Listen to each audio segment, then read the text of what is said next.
Bonjour, bonjour. Alors aujourd'hui, une vidéo assez spéciale. Je vais parler du Bitcoin, vu que bon, beaucoup de gens en ont parlé actuellement. Et bon, c'est juste une petite vidéo introduction parce que oui, j'ai une idée de une petite vidéo que bon, j'allais la faire, mais je me suis dit bon, personne va rien comprendre. Du coup, je vais juste faire celle-là en introduction pour savoir un peu de quoi il en retourne. Alors, notamment pour ceux qui n'ont jamais entendu parler. Alors, le Bitcoin, qu'est-ce que c'est? Oui, c'est vraiment la révolution. C'est une révolution technologique, philosophique, économique, politique, religieuse et sociale. Franchement, si vous êtes passé à côté de ça, je vous invite à vous documenter sur ce sujet parce que franchement, c'est la grosse évolution comme a pu l'être l'Internet dans les années 2000. Alors qu'est-ce que c'est? Bon, avant toute chose, c'est une monnaie électronique. Il y en a qui disent aussi crypto-monnaie. Bon, il y en a qui disent, ceux qui s'y connaissent le moins, monnaie virtuelle, mais elle n'a rien de virtuel vu qu'avec vous pouvez faire des choses. Hein. C'est pas, je sais pas, les sous que vous gagnez dans Farmville ou je sais pas dans Clash of Clans. Non, non, non. C'est vraiment une véritable monnaie. Alors en tant que monnaie, bon, qu'est-ce que c'est qu'une monnaie hein, si on veut remonter vraiment au fond du sujet, une monnaie c'est juste un moyen d'échange. Hein. Vraiment, je vous dis ça superficiellement, c'est bon, c'est un peu plus compliqué que ça, mais voilà, tout moyen d'échange est une monnaie. Qui est alors elle imite un peu les vraies monnaies qui sont censées être rares au bout d'un moment comme les matières premières, l'or, le pétrole, etc. C'est limité à 21 millions d'unités. Où ce qu'on en est actuellement, je pense qu'on doit être un peu plus que la moitié. Donc il y a une date de fin théorique, enfin de rarification théorique qui font que cette chose ont de la valeur. Alors c'est la première crypto-monnaie, c'est le leader. Donc vraiment le leader dans son genre, les autres on les appelle les altcoins. Mais franchement, quand on parle du Bitcoin, c'est vraiment les premiers, comme a pu l'être Coca-Cola. Même ils sont toujours les leaders. Donc, quand on parle crypto-monnaie, vous pensez tout de suite à Bitcoin. Alors, c'est une valeur refuge entre guillemets, parce que c'est pas franchement comme peut être une véritable valeur refuge quelle peut l'être l'or. Une valeur refuge, c'est-à-dire bon, quand il y a en cas de crise majeure. Comme on va le voir, on peut vraiment planquer ses sous dans les cryptos, dans le Bitcoin.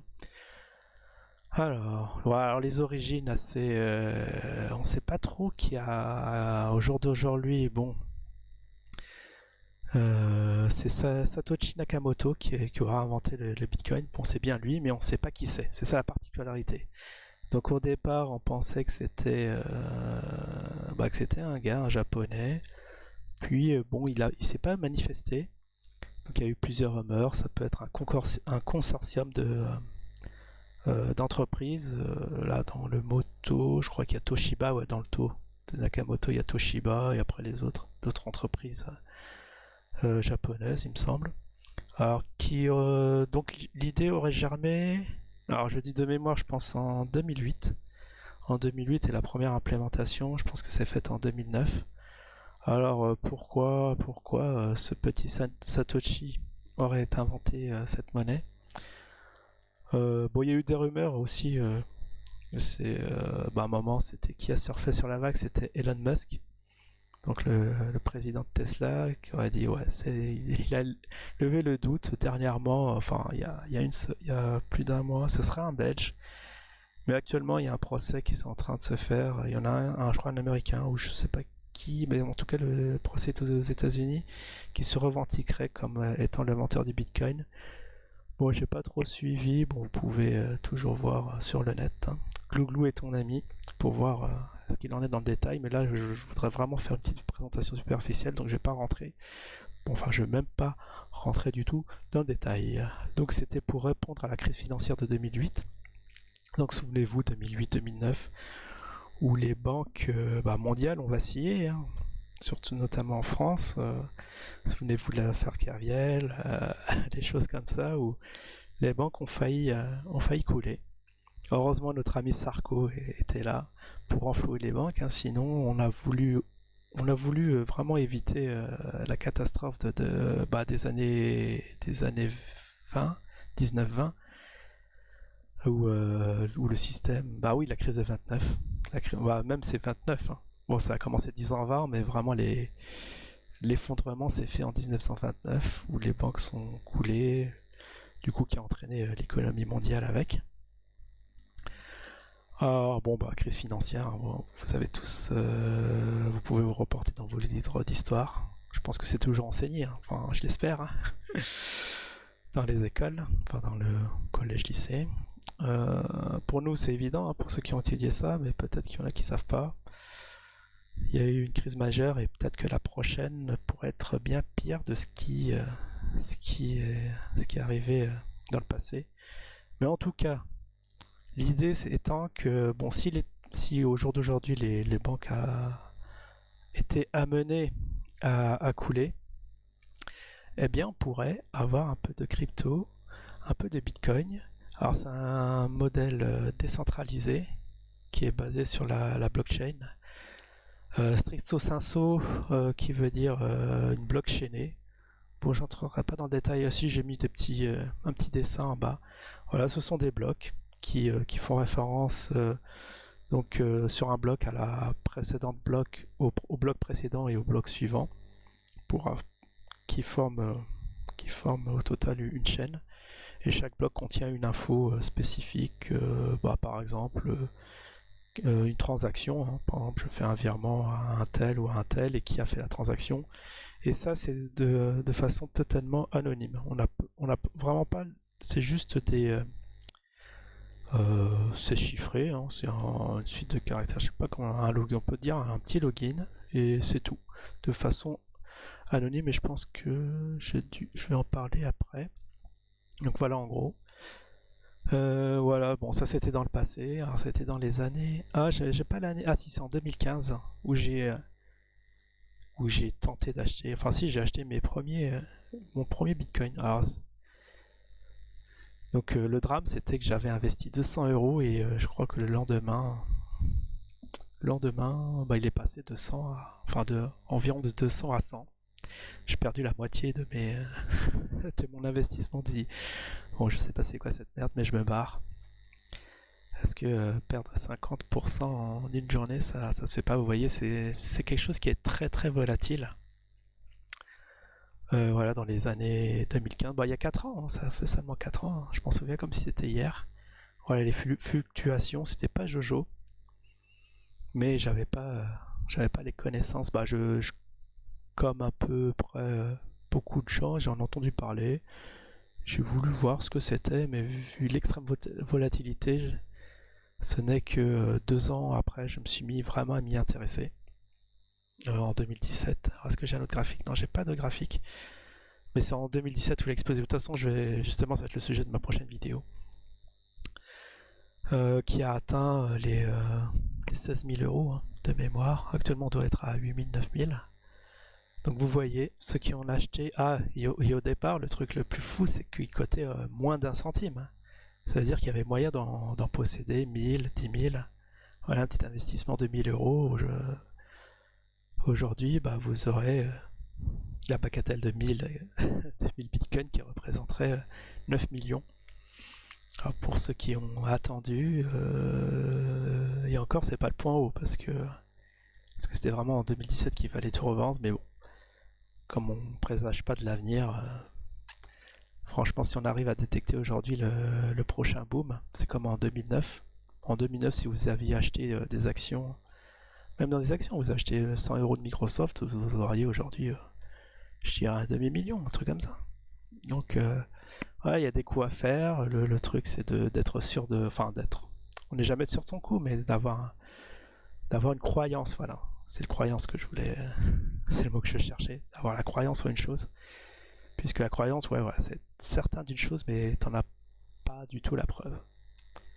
Et c'est ça le problème. Si vous avez vraiment une croyance forte sur une crypto ou quelque chose qui vous pensez que ça va boomer dans les 10 années à venir, eh ben investissez un peu de sous là-dedans et laissez couler. Ça c'est vraiment le petit conseil le petit conseil financier du jour.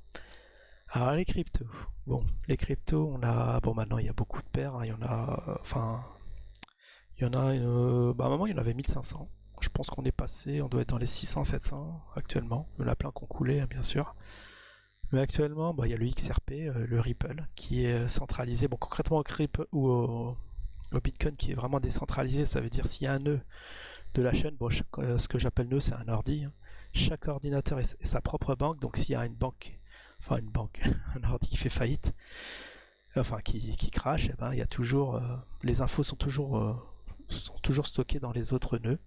Contrairement à actuellement, votre argent est stocké dans une banque et si elle est amenée à faire faillite ou si le petit banquier met un zéro sur votre compte, eh bien vous n'avez plus rien. Alors voilà, le XRP, bah, c'est un peu ça. Comme c'est centralisé, c'est un peu chelou et c'était créé par les banques. Donc il a bien pris de la valeur et actuellement il vaut dans les 20 centimes, je crois 24 centimes. Le dernier jour, j'ai dû le voir. Ouais, j'ai dû le voir ce matin même pour voir où ce qu'il en était. Ouais, c'est pas fameux. Mais il y en a qui croient peut-être que les États vont se rabattre dessus, interdire le Bitcoin, et c'est le XRP qui prendrait de la valeur, et c'est sur le cheval sur qui miser. Qui sait? Nous n'avons pas la main dessus. Les États font les lois, donc bon, ça coûte rien d'en avoir un peu. Moi, j'en ai un peu. J'en ai actuellement 70. C'est pas énorme, mais vous imaginez si le prochain boom qui passe à 1000, 10 000, vous voyez un peu le pactole que vous pouvez faire. Alors après, on a l'Ethereum dans les altcoins, on appelle ça les altcoins, je crois que c'est les altcoins alternatifs. On a l'Ethereum, on a le LTC, voilà, bon, on va faire ça très rapide, hein. Le LTC c'est le Litecoin, l'ADA, c'est le Cardano, ouais. On entend, bon, il y a beaucoup qui en parlent, et bien sûr Facebook qui a lancé sa propre crypto-monnaie qui s'appelle le Facebook Coin, qui actuellement ça se passe en ce moment. Alors, il y a beaucoup de batailles juridiques qui se font. Quand il a annoncé l'annonce de sa petite crypto, il y a beaucoup de gens qui l'ont tapé, notamment les chefs d'État qui l'ont tapé, notamment Trump qui a tapé sur les doigts en disant non, faut pas lancer ça. De toute façon, la création de monnaie est une prérogative de l'État, il voudrait la garder. Donc ça, c'est une affaire à suivre puisque si le petit Mark Zuckerberg arrive à imposer sa monnaie, il va avoir, comme je l'ai dit au début de cette vidéo, on est en train de vivre vraiment une révolution. Donc une affaire vraiment à suivre. Alors je me suis amusé il y a un an, non il y a 2 ans, ouais, fin 2017, quand je me suis intéressé justement au Bitcoin. J'ai voulu stocker la blockchain sur ma machine et j'en ai eu, voilà, il y a une centaine de gigas, il y avait 100 gigas, 100 et quelques gigas, 150 il me semble. Ça m'a pris 2 semaines j'ai laissé tourner l'ordinateur non-stop. Bien sûr, vous n'êtes pas obligé de télécharger votre blockchain, mais je pense que c'est plus pratique pour faire des échanges, des virements. Donc je l'ai téléchargé par curiosité et là j'essaye de me la reconstituer. Bon, rien d'autre à rajouter. Sinon vous avez des plateformes où stocker votre Bitcoin. Bon, le problème c'est que c'est centralisé. Si la plateforme se fait hacker, vous n'avez plus rien. Mais bon, pour ceux qui veulent commencer, vous avez Coinbase Pro qui était avant, qui s'appelait GDAX, Bitstamp, Bitfinex, Binance ou Binance, Bybit, c'est marrant, Bybit. Bon, ça j'ai noté en vrac, hein. J'ai fait une petite recherche, Bitrex, Gemini, bon je connais pas du tout. Sinon vous pouvez investir via des CFD, via des brokers, en ligne ou des ETF, hein. Vraiment véritablement en banque, hein. Vous créez un compte, un compte titre, et je crois que vous pouvez même mettre ça sur votre PEA, créer des ETF, acheter des ETF et suivre la variation du Bitcoin. Voilà, bon, les différentes façons d'en avoir indirectement. Enfin, directement sur Coinbase, vous avez vraiment vous investissez vraiment sur cette monnaie. Alors sur les ETF, c'est juste des trackers, hein, c'est pour suivre l'évolution Bon, mais vous savez pas du Bitcoin à proprement dit.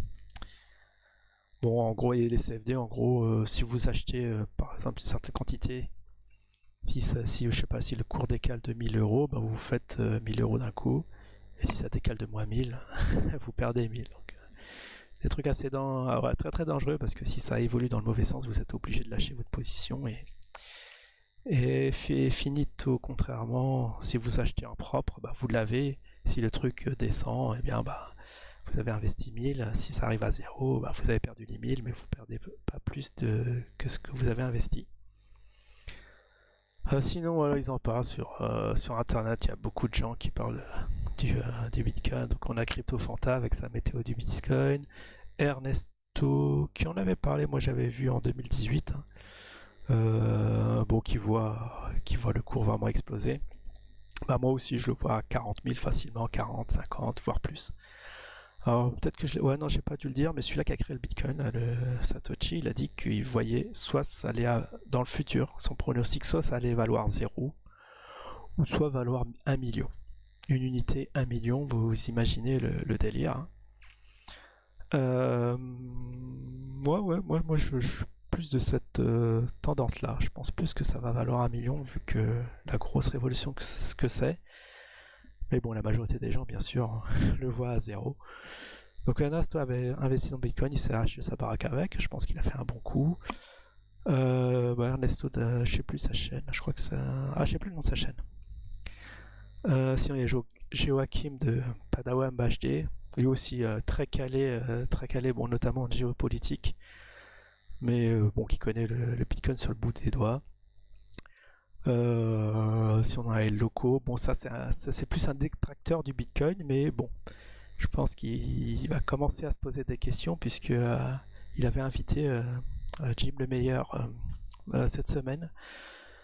Il en a parlé sur sa chaîne, mais bon, pour l'instant, il est bon. Moi aussi, bien sûr, ça pose un problème cette histoire de Bitcoin, c'est que dans l'avenir, bon, là, il y a les États qui voudraient faire disparaître la monnaie papier. Il y a 4 ans, ils avaient annoncé fin 2019 qu'en France c'est fini. On payerait tous par intermédiaire du réseau.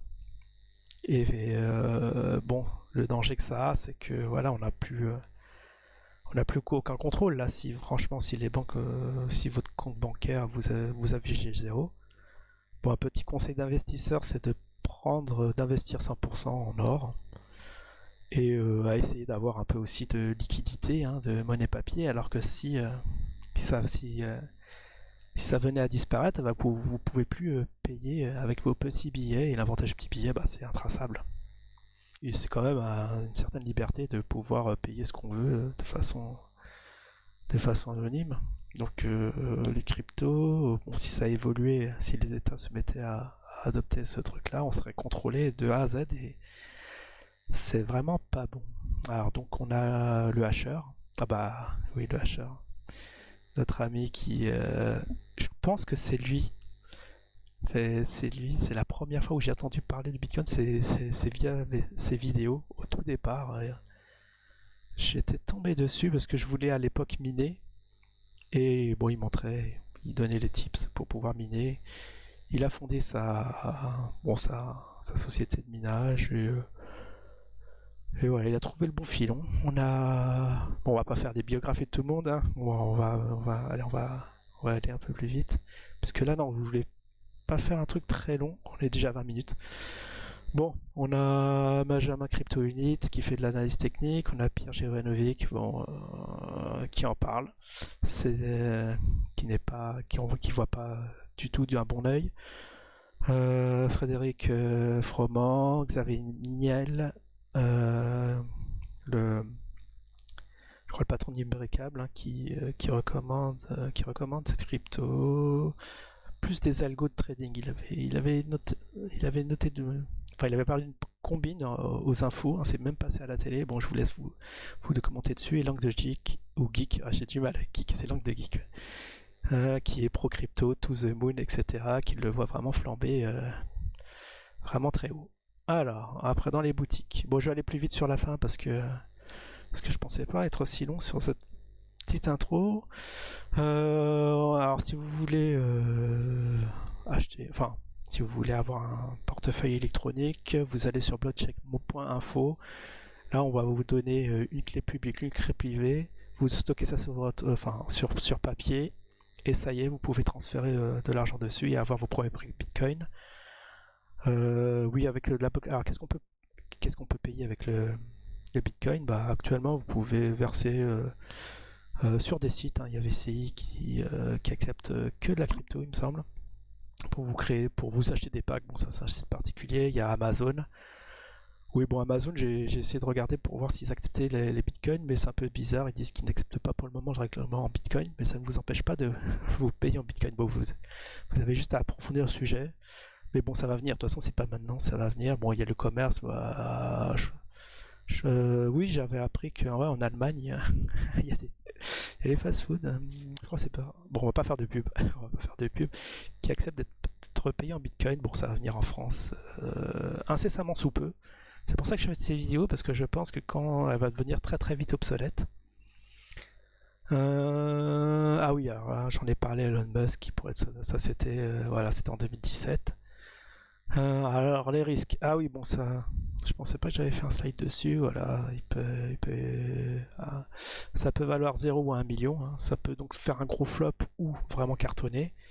Ça a vraiment un intérêt pour les États, cette histoire de crypto, parce qu'ils peuvent déjà actuellement c'est taxé. Tous vos plus-values sont taxés à 30%. Et comme ils ont un monopole, bah, ceux qui produisent quand même l'électricité, ils sont un peu actionnaires à 87% d'EDF. Donc ils vont pousser dans ce sens-là, comme ils ont un intérêt. Bon, en Chine, c'est chaud, il y a eu des nouvelles comme quoi c'est chaud pour le crypto. Il y a plusieurs sociétés qui ont été fermées. En Inde, alors c'est Ami Kabash qu'on a parlé, où il a fait sa vidéo en Inde, 10 ans de prison pour avoir traité la crypto. Et l'ami Pixel m'a dit qu'en Maroc, c'était totalement interdit de détenir des crypto-monnaies. Arrêt du papier, ouais, ça j'en avais parlé. Pareil, en 2017, il y a 4 ans, c'était même, où ils annonçaient la fin des. Mais bon, on n'y est pas encore. Ils ont repoussé ça, je sais plus, à 2021, fin de la monnaie papier. Donc le problème de la crypto, du Bitcoin, notamment, c'est sa forte volatilité. Vous pouvez voir. Enfin, ça va être le sujet de la prochaine vidéo. Voilà, l'électricité, très gourmand en électricité, qui peut poser des problèmes écologiques, etc. Et les plateformes qui sont fait hacker, j'en ai parlé. Ah bah c'est bon, c'est fini. Bah alors en conclusion, si ça venait à se concrétiser, toute cette histoire-là, on va regretter notre monnaie papier. Alors, tout ce que vous voyez là, ça va disparaître, les liasses de billets accumulées durement dans les coffres. Mais bon, ce qui n'empêche que peut-être que l'or, ça n'empêchera pas d'acheter de l'or. D'un autre côté, vous pouvez toujours. Mais bon, le problème de l'or, c'est que vous pouvez pas acheter votre baguette de pain dessus. Bon, vous pouvez vous rabattre sur l'argent, etc. Mais bon, c'est vraiment une affaire à suivre. C'est vraiment très intéressant. Ceux qui ne connaissent pas, je vous invite à vous renseigner sur le sujet, sur les autres. Tenez bon. Allez, je vous dis à la prochaine. Ciao tout le monde.